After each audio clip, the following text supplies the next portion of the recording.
Hey everyone, sorry for being a few minutes late here. Keith and crew are down south helping out with disaster rescue after Hurricane Sally, and I'm sure he's going to give you a couple of updates as soon as he possibly can. And Scott at the rescue tonight is not feeling very well.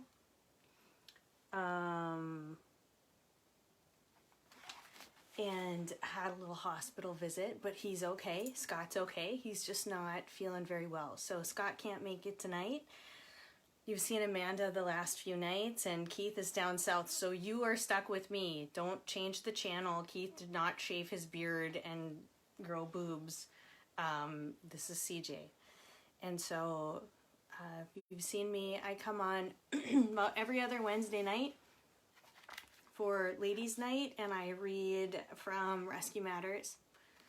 I got involved with Turtle Mountain about 5 years ago, and when I met Keith, it was just sort of drowning. It was a really tiny operation out of his one-bedroom house with his wife at the time, and man, I tried to do everything I possibly could to help him, and that's how I got involved and have been involved ever since.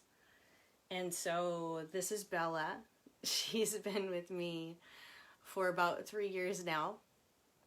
I was telling the story earlier tonight that when Bella came to my house, I took my husband out for dinner, and I slipped Steve my credit card, the bartender, under the table, and I said, Steve, I got a big question to ask my husband tonight, so I want you to stick 2 shots of vodka in his beer, because like this is big and I really need him to say yes. And he was like, oh yeah, no problem, I know you guys, yeah, no problem. And so he did, and I told my husband, hey, there's this case, there's this dog, and just like my heart is breaking, and we can't find a place for her because she has this stigma that's not even a breed, right? It's just sort of a fat head, just a beautiful fat head, and just this beefcake body. And no one wants him. No one wants the fat head and the beefcake body. I don't mean no one, but not enough people. Anyway, so I said that I would take her home, and I didn't tell my husband. I just took her. And if she didn't work with my family, I was going to move her along her way. But here we are now, 3-ish years later, and I've got little kids, and they come home from school with their friends. And this is the best dog that I've ever had in my entire life by far.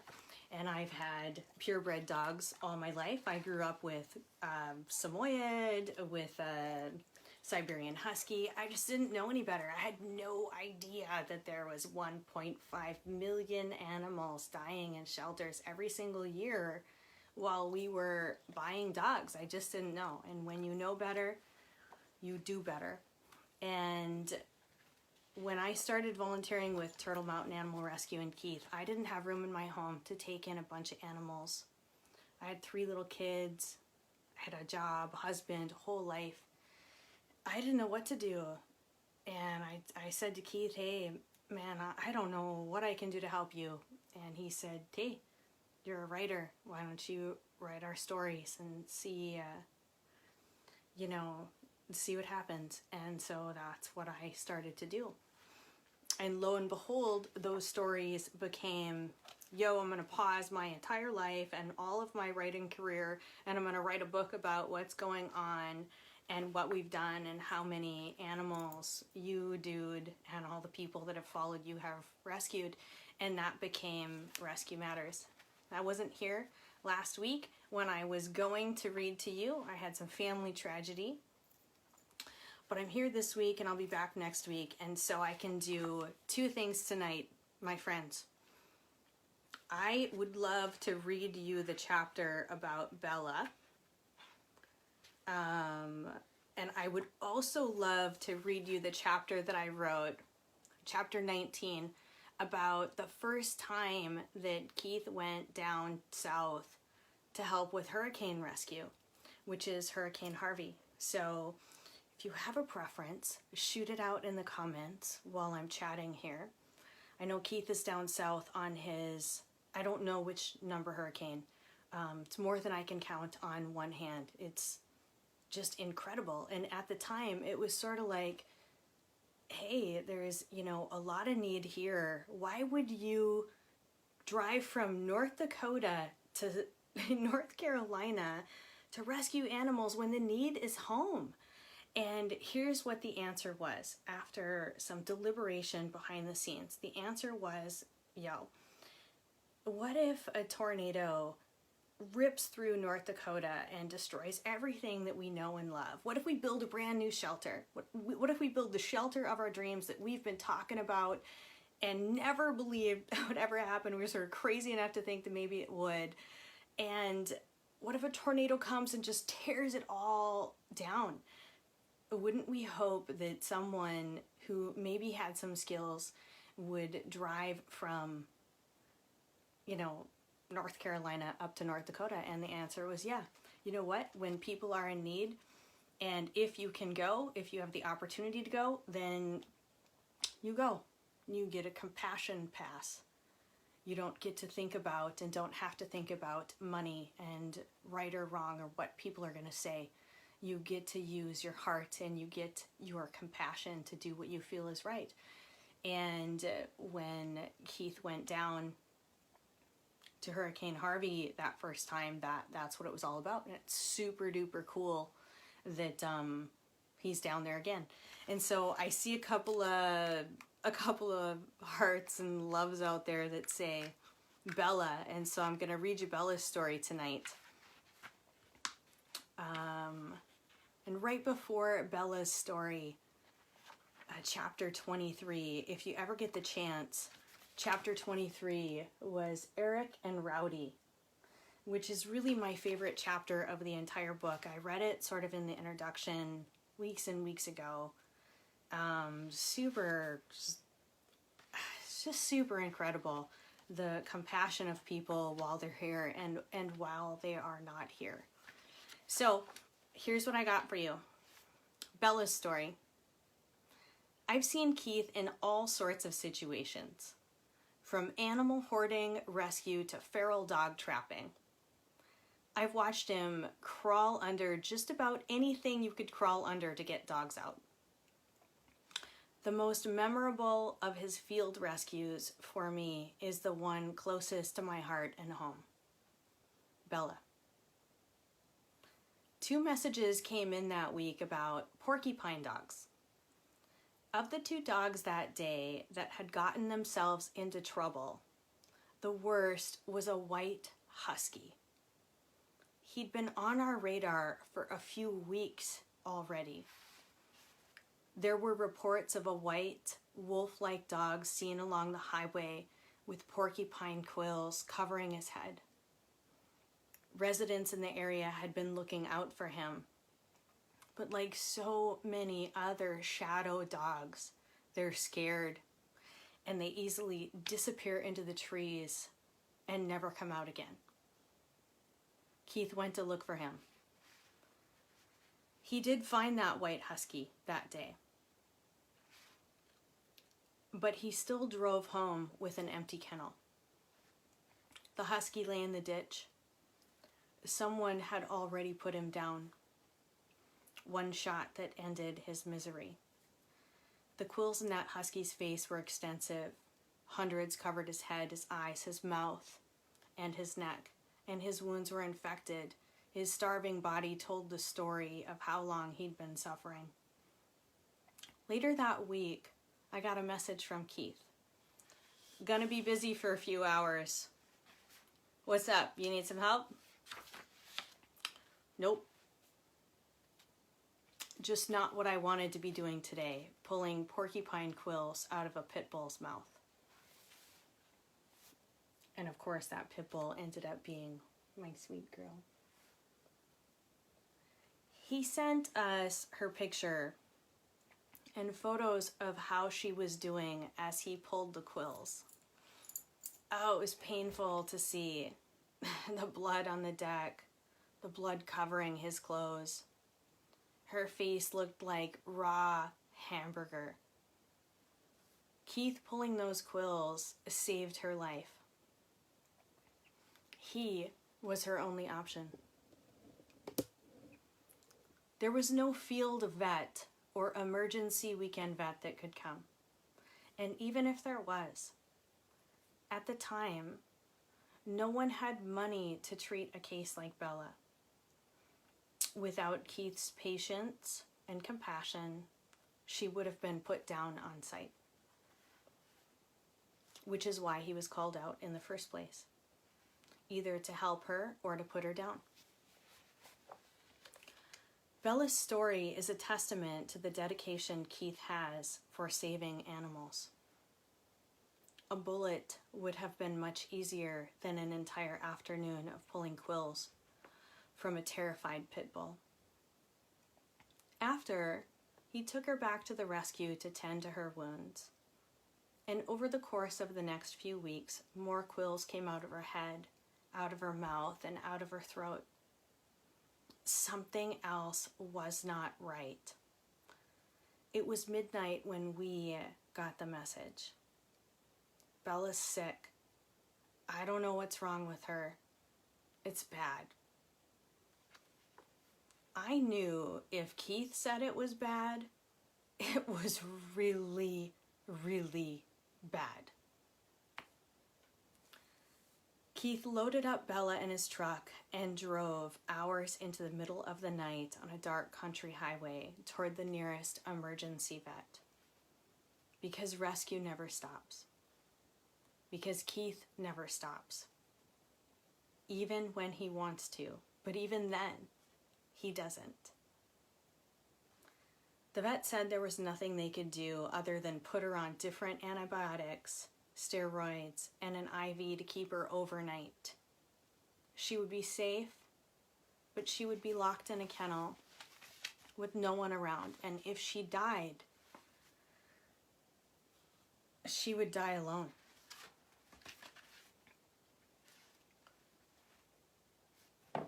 When we save a dog, we save it 100%. That is the Turtle Mountain Animal Rescue way.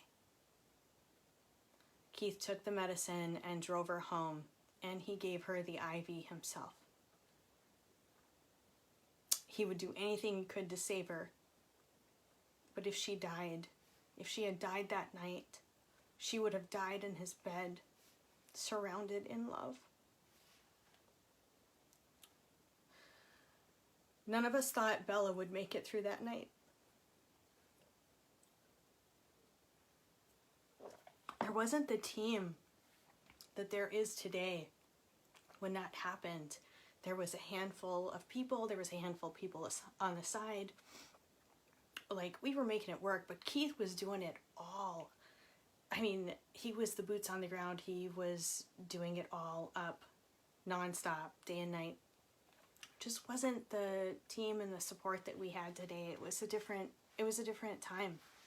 It was a much more emotional time for me. I can't say that for the entire team, but certainly it just felt dire in the beginning. I mean, I don't even know how we're still alive today, knowing sort of where we came from. 6 months later,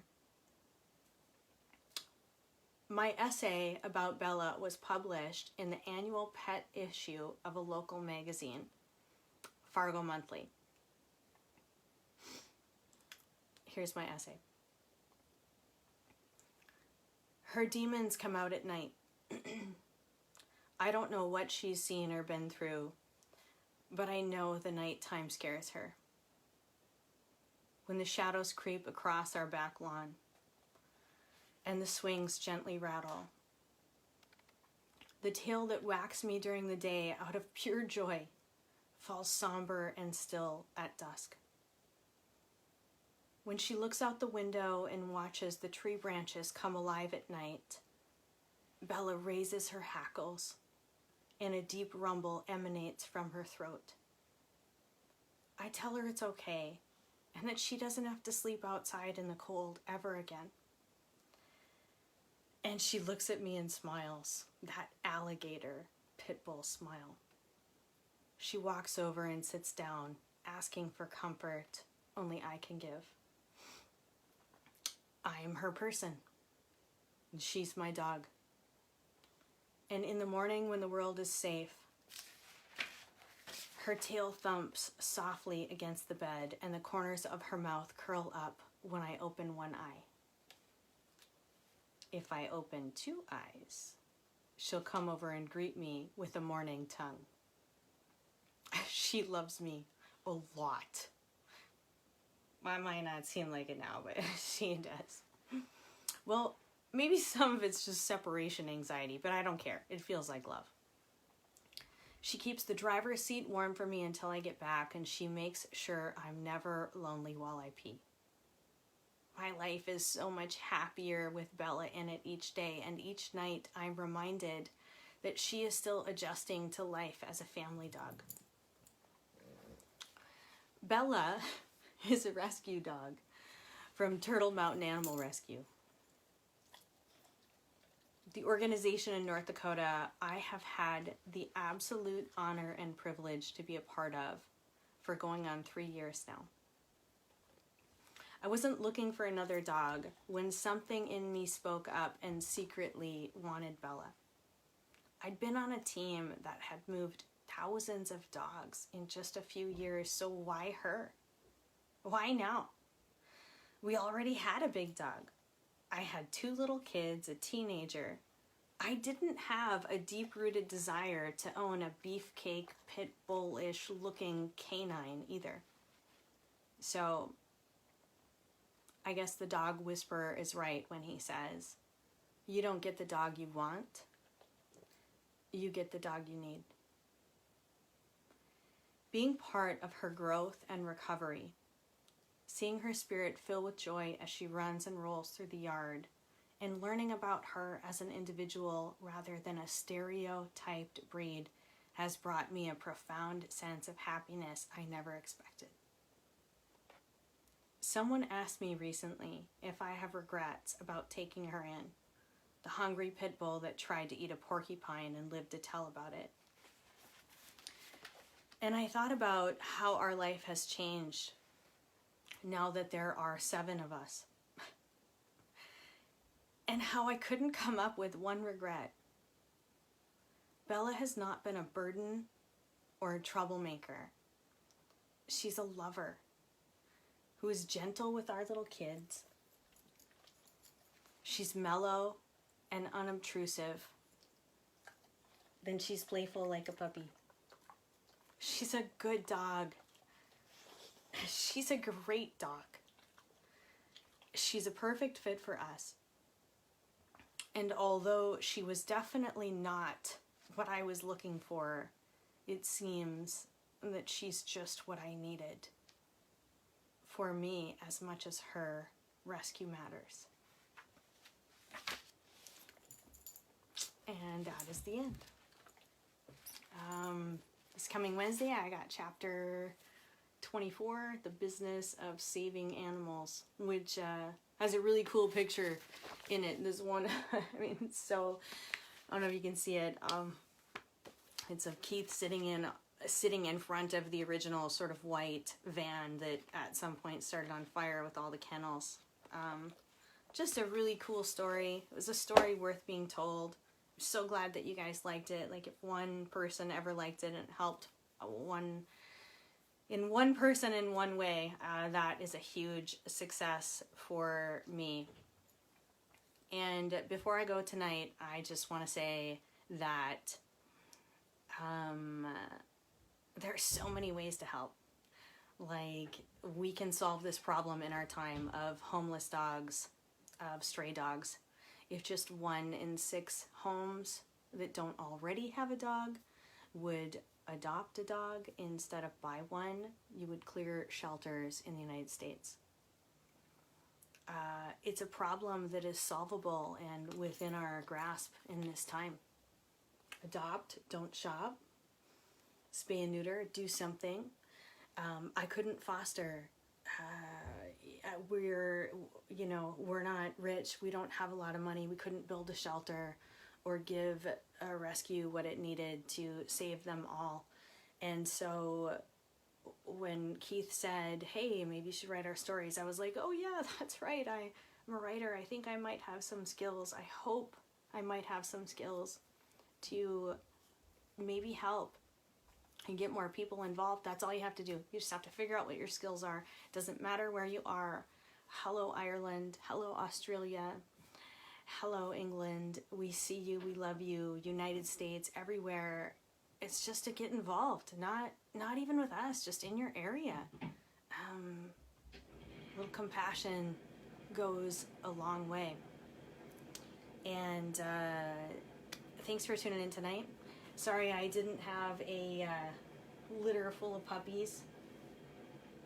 We'll have Scott back at the rescue in no time. I'm sure he's okay. I'll check in on him. And Keith will be back tomorrow with some updates on what's going on down south. I don't have any more information for you right now. I donate half of everything from Rescue Matters back to Turtle Mountain Animal Rescue. I have since it started. It's not about money. It's about telling our story, getting the word out, and solving a problem not only here but everywhere. You can pick up the book on our website or anywhere books are sold. Just appreciate you guys so much. Signing off. Have a great night. Thank you.